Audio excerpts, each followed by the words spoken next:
Sungguh-sungguh Allah sangat ridho ketika seorang hamba itu makan. Makan ketika sesuap nasi dia muji Allah, ketika minum seteguk nasi dia muji Allah.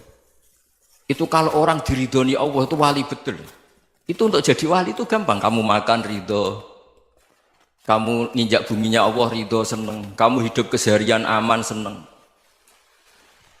Nah ini supaya sampean kita semua ngaji betapa panduan Rasulullah untuk menggapai ridho Allah itu banyak yang keseharian sekali. Saking kesehariannya banyak dalam hadis dan itu sahih. Nabi menyebut hal-hal yang keseharian. Hatta ma tas'alu fi imra'atika, kamu punya uang kemudian istri kamu bisa makan itu ibadah. Bahkan sebagian ibadah itu dicontohkan Nabi yang akhirnya diprotes sahabat. Yaitu wa fi buti ahadikum sedekah, kamu menggauli istri kamu itu ya sedekah. Sampai sahabat bilang yang benar ya Rasulullah. Ayati ahaduna syahwatahu wa huwa lahu ajrun. Masa urusan biologis, urusan syahwat kemudian dia dapat pahala. Nabi menjawab, alaysa lawadhu'aha fi haramin akana alaihi wisrun. Bagaimana kalau dia meletakkan ke yang tidak benar itu kan dosa. Nah, hal-hal seperti ini yang saya ingin teman-teman semua. Saya juga agak ingin ngaji demi Anda juga agak ingin. Itu dosa sekali ngaji kok pesanan kelompok tertentu itu enggak boleh. Islam itu untuk semua. Jadi ya cuma karena di depan saya jenengan ya seakan-akan jenengan korbannya. Itu ada ilmunya dalam usul fikih itu. Jadi orang itu harus ngaji usul fikih. Nama yang disebut, mungkin Mas Sufyan masih ingat zaman ngaji usul fikih. Nama yang disebut itu tidak jaminan sebagai prioritas perintah. Jadi misalnya gini, kebetulan yang di depan Nabi itu Abu Dzar. Nabi ya bilang, ya Abu Dzarin ini uhibbuka misalnya, atau ya Mu'ad ini muhibbuka, atau ya Abu Hurairah ini uhibbuka misalnya. Banyaklah riwayat yang Nabi nyebut ya Abu Dzarin, ya Mu'ad, ya Abu Hurairah. Kemudian misalnya Nabi meneruskan khitab, ini uhibbuka, saya mencintai kamu, fakul dubur sholatin, atau sebagian riwayat disebut fala tada'an la dubura kulli sholatin, Allahumma inni ala dzikrika wa syukrika wa husni ibadatik. Saya mencintai kamu, siapa saja, Mu'ad bisa, Abu Dzar bisa siapa. Saya mencintai kamu, mohon kalau habis sholat kamu jangan lupa wiridan Allahumma inni ala dzikrika wa syukrika wa husni ibadatik. Ya Allah, tolong kami permudah supaya mudah ingat engkau. Anda tidak bisa mentang-mentang, wong nama saya Parmin, nama saya Purnomo, itu yang diperintahkan Mu'ad misalnya. Jadi yang disebut satu, tapi khitab itu untuk siapa saja. Saya teruskan. Jadi saya mohon semua kita melakukan kebaikan itu, kalau dalam kaidah fikih disebut al-yakin la yuzalu bisyak. Banyak kebaikan yang kebenarannya itu 100%. Tidak punya efek samping ke pihak lain, ke kelompok lain, ke komunitas lain.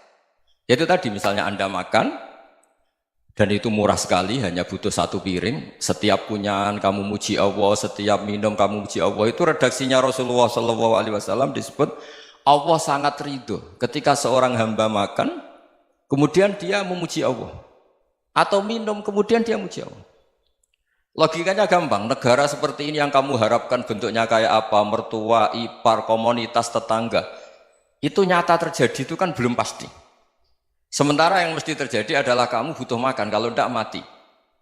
Butuh minum, kalau tidak mati. Butuh bumi yang nyaman ditempati, kalau tidak kita juga mati. Sebab itu Allah kalau menyebut nikmatnya itu hal-hal yang keseharian. Alladzi at'amahum min ju'. Allah itu siapa? Allah itu yang menciptakan kamu bisa makan. Tidak berlebihan, Allah itu yang menciptakan kondisi sosial itu ideal. Zaman Nabi itu ya ada orang munafik. Orang-orang pilihan Allah itu juga diuji orang sekelilingnya yang macam-macam. Semua diuji sesuai konteks zaman dan waktu. Nah, tapi ada ibadah-ibadah yang selalu disarankan Nabi. Sampai Nabi itu pernah ditanya, ayul islami khairun ya Rasulullah, Islam terbaik itu gimana? Jawaban Nabi itu unik. It'amut to'am, Islam terbaik itu ya makan-makan, santai-santai. Ketika Allah menyebut beberapa kebaikan, falak tahamal aqobah, wa ma adrokan apa? Mal aqobah. Terusannya apa? Fakku rokobah. Terusannya apa? Au it'amun fi yaumin di masubah. Ya, itu acara makan-makan itu juga Islam. Kenapa? Ya bayangkan kalau tidak ada makanan, kita mati kan? Kondisi sosial tidak ideal itu Anda masih gak apa-apa, tapi kalau Anda tidak makan, Anda tidak minum, Kamu punya istri cerewet masih bisa hidup, punya mertua cerewet masih bisa hidup. Tapi kalau tidak makan bisa mati. Berarti penting mana istri sama makan? Penting mana? Makan. Semoga istri Anda dengar, nanti kamu disuruh makan tapi pulang deh. Itu kalau dibahasakan makan masih memahami. Penting mana nasi satu piring dengan istri. Nggak ada nasi mati, nggak ada istri belum mati. Penting mana? Gak berani jawab kan? Nah, ternyata Anda ada garang kan di depan istri. Jadi saya mohonlah, mungkin Mas Sufyan Sauri tadi yang bisa bantulah. Teman-teman tuh ngaji yang keseharian saja. Karena kita nyari ridha Allah itu berdasar firman Allah. Dan firman Allah itu menyebut keseharian tuh riang, gampang. Yaitu tadi misalnya wa min ayatihi manamukum billaili wan nahar. Termasuk ayat-ayat Allah itu kamu tidur. Maka dulu itu ada guyonan, ada tokoh Mu'tazilah, kelompok dalam Islam yang berpikir manusia itu bisa menentukan ikhtiarnya sendiri. Karena saya bisa duduk, ingin berdiri, berdiri. Karena kelompok ini nggak terima kalau semua kehendak Allah, nanti bagaimana kalau semua kehendak Allah kok ada hisab ya, ada sanksi. Lucunya itu, dia akhirnya, ini cerita ya, mencintai seorang perempuan, cantik sekali. Dan itu dia menjadi ahli sunnah itu oleh hal-hal yang sepele. Karena istrinya cantik, ya namanya suami istri itu hubungan intim. Terus ditanya, Mas, masih ingin lagi? Masih. Silahkan diulang lagi. Wah ya tidak bisa. Katanya manusia bisa menentukan yang diinginkan. Itu tobat itu. Itu nggak bisa ditobatkan Mas Sufyan Ats-Tsauri. Orang cantik yang mudah nobatkan orang itu orang cantik. Segampang itu. Akhirnya kita tahu, makanya kalau dalam kitab Hikam itu disebut al-akil mayyakul madza yaf'alu wa hubi wal ghafil mayyakul madza af'al. Orang yang punya akal karena sadar ini wilayah Allah, semua milik Tuhan. Itu dia tiap hari berpikir, besok Allah akan melakukan apa terhadap dunia ini. Kamu merencanakan suatu mau plesir ternyata gempa. Mau wisata ke Rusia ternyata perang. Kamu tidak pernah tahu apa yang akan terjadi besok. Wa ma tadri nafsum madza taksibu ghadan. Tapi anda semua kita ini sering punya jadwal permanen. Makanya saya kalau diundang siapa saja, bisa takdir. Yang jelas Gus ini acara penting. Ya masih acara penting nak pangeran ngersakno piye? Kowe ape dadi pangeran, kamu kok mau jadi Tuhan? Itu kadang ya kiai. Penting Gus acara ini jenengan harus memastikan bisa. Loh kamu itu yang ngajarin tauhid, sesuatu itu biadillah kok bilang-bilang apa pasti. Kalau maksa terus tak tobatkan kamu kata saya. Ya kalau gitu Gus bilang insya Allah. Wah itu hati saya, fisik saya, roh saya sudah bilang insya Allah. Tidak usah kamu latih kata saya. Nah hal-hal tauhid keseharian itu gampang sebetulnya. Wal ghafil yaqulu madza af'al. Tapi orang yang lupa Allah dia setiap hari bilang besok apa? Kita bisa melakukan apa? Seakan-akan dia itu aktor, dia penting, dia subjek permanen, dia. Padahal kita ini hanya objek kehendak Allah Subhanahu wa taala. Karena kita yakin sesuatu yang terjadi di alam raya ini kita tidak bisa apa-apa.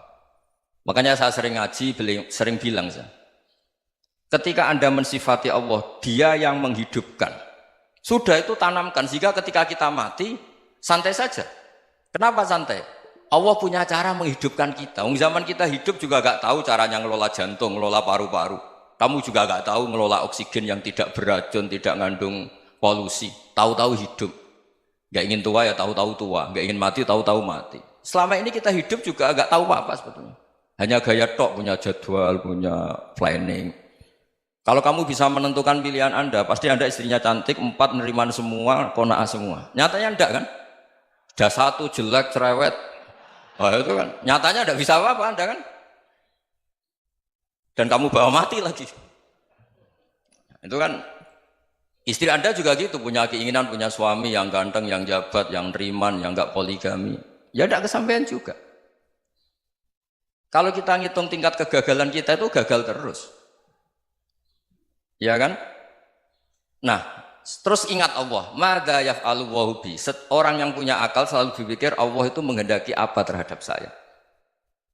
Loh sama-sama orang melihat orang yang serius. Itu kata Anda itu pemikir berat, serius. Senang punya tokoh yang merengut karena kamu anggap serius.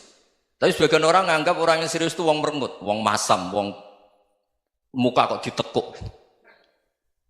Jadi sama Itu hati, ya muqallibal qulub tsabbit qalbi ala dinik. Karena kita nggak tahu cara berpikir kita tentang orang lain, tentang sekeliling kita.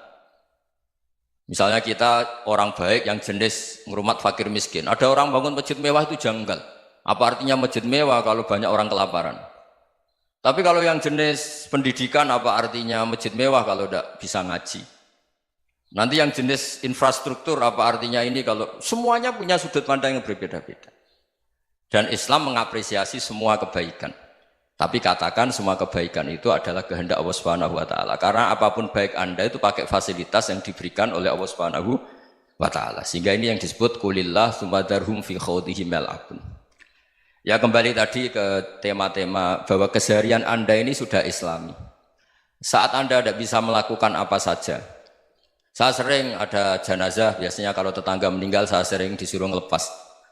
Saya bilang orang ini baik karena sering ngelamun di rumah, sering nganggur di rumah. Ditanya sama anaknya, kenapa Gus nganggur baik? Ya kalau dia nganggur artinya juga agak berbuat sesuatu yang maksiat kan? Ya kan? Orang nganggur di rumahnya ya tidak bunuh orang, tidak maling, tidak korupsi, ya namanya nganggur di rumah. Lah cuma istri cara pandang nganggur gak menghasilkan uang itu.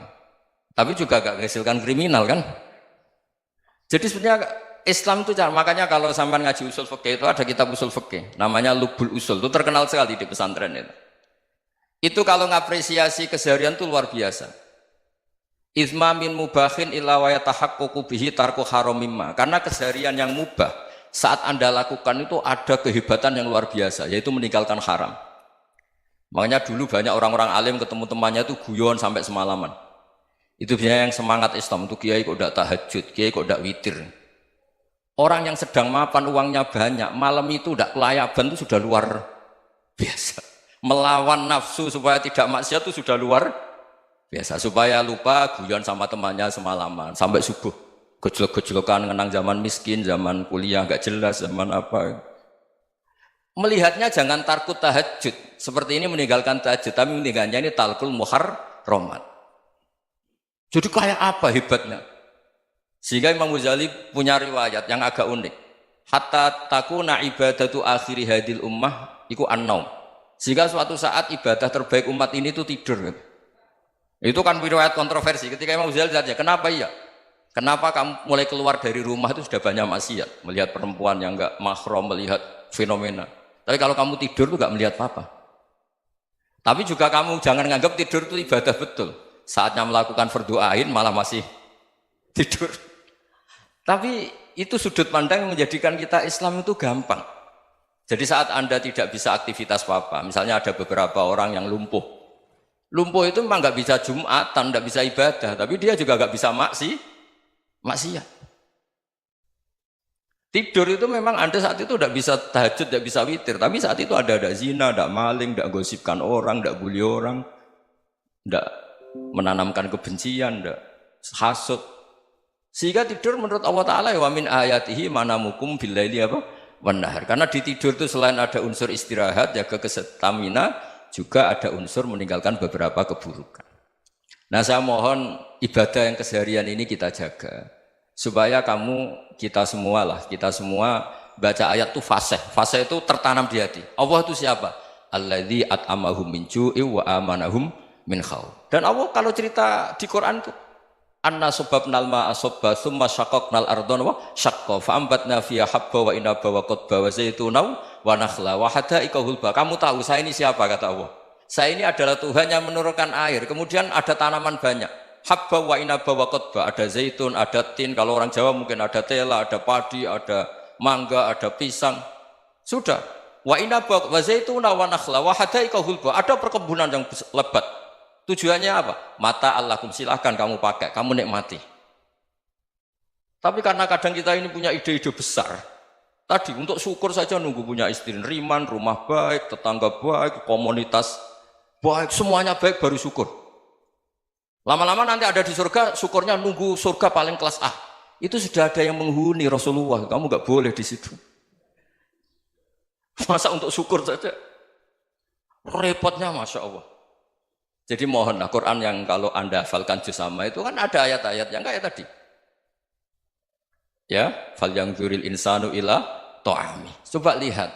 Apa yang kamu makan ya? Dari mana? Dan untuk mempertahankan hidup kamu keseharian. Jadi jangan kira ibadah itu harus membentuk komunitas yang versi Anda. Ibadah itu harus yang hal yang mulu-mulu. Kesehariannya Anda alami. Loh ini saya tidak bikin-bikin. Saya ngaji bukan karena berdasar pesanan. Itu ayat yang saya baca kan betul ada ayatnya kan. Fal yang dzuril insanu ila ta'ami anna sobabnal ma'a sobba thumma syaqqaqnal ardo syaqqa fa ambasna fiha habba wa inaba wa qadba wa zaituna wa nakhla wa hadaika ghulba. Terusannya apa? Mata'al lakum, silakan kamu nikmati. Mata itu silakan kamu nikmati.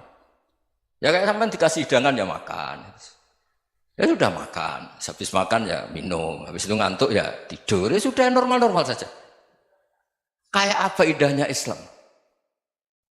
Tapi Anda mencari Islam yang gimana lagi? Nah itu yang diajarkan guru-guru kita, diajarkan sanad kita sampai Wali Songo, sampai Rasulullah SAW.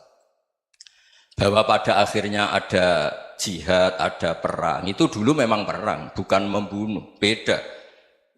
Dulu kita dijajah Belanda ya perang, dan itu normal karena kita dijajah.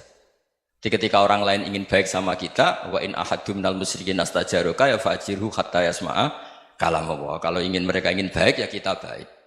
Makanya ada istilah mustakman, mu'ahad. Kalau mereka ingin damai, berdampingan dengan kemajmukan ya itu yang lebih baik. Karena memang Islam menghormati proses perdamaian. Wa in janahu lis-salmi ya fajnah lah. Kalau ingin damai ya kita harus